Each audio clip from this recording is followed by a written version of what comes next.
I've got one. I got one. Oh, this is good. You'll like this. You'll like this. I've just gone on a right ride with it. Right. Going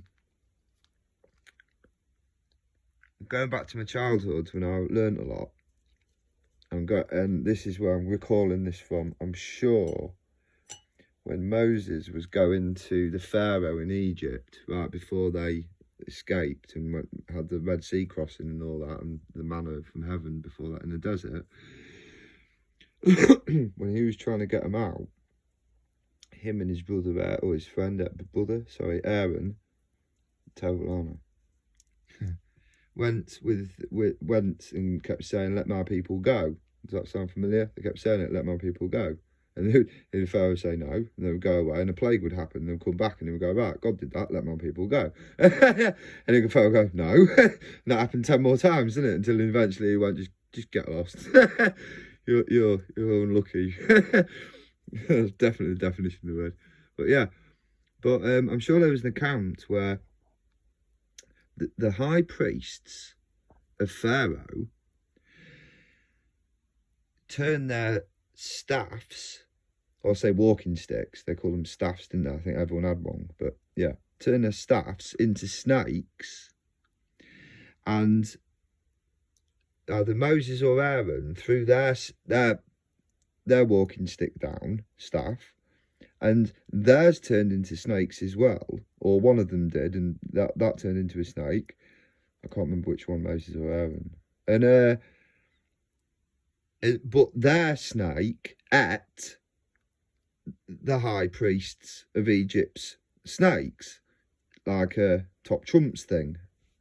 Like I say, please forgive me, anyone out there, if you know that I'm wrong, and I don't mean to. This is just from childhood. I'm not quite sure where in the Bible.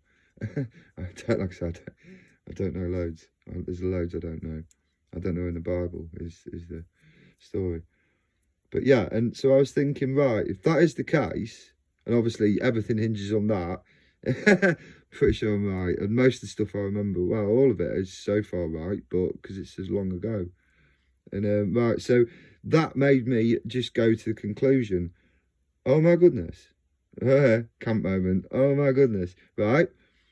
So if that is the case, and the high priests of Egypt, not God's people, Egypt, the enemy, at the time, obviously, at the time, not now, at the time, 2,000 years ago, well, more than 2,000 years ago, probably 3 or 4 actually, but yeah, they successfully turned their walking sticks into snakes. Regardless of the fact that who won, they turned their snake, they'll go by the premise of the Bible, obviously what I believe and what to use a premise, they turn their walking sticks into snakes. So they can do magic. So it's either righteous, isn't it, on behalf of God or not. There's only two options. So that means they were able to perform black magic, or I won't say that word, but yeah, but what should we say?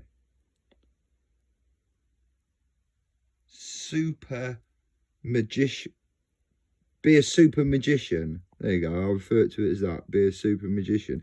So they were able to be a super magician, and the power's got to come from somewhere, either good or bad. It's not God, so it's bad. So they were able to be a super magician. Why did they? Is that the only thing they did with their abilities? These were the Egyptians, pyramids. Yeah, exactly, right.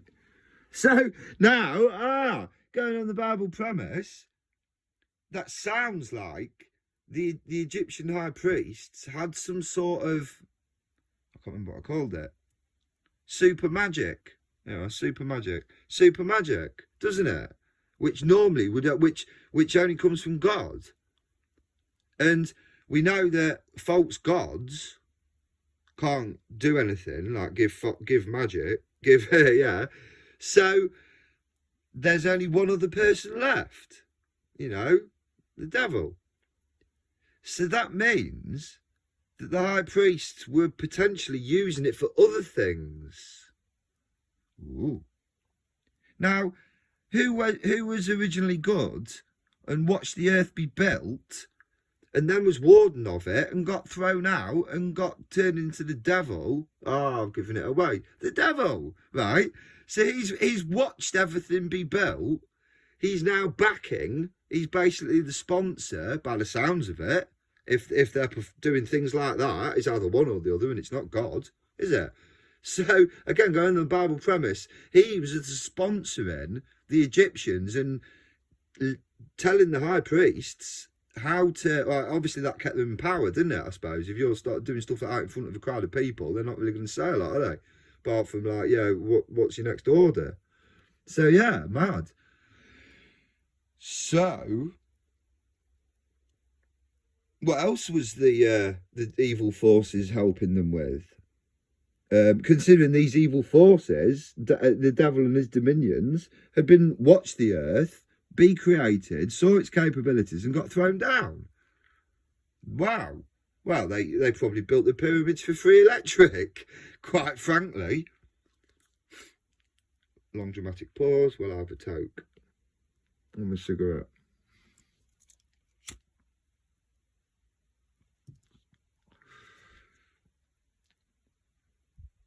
That's 3 different theories now I've come up with for the pyramids. The fallen angels, well, not me, sorry. I sounded terrible, didn't it?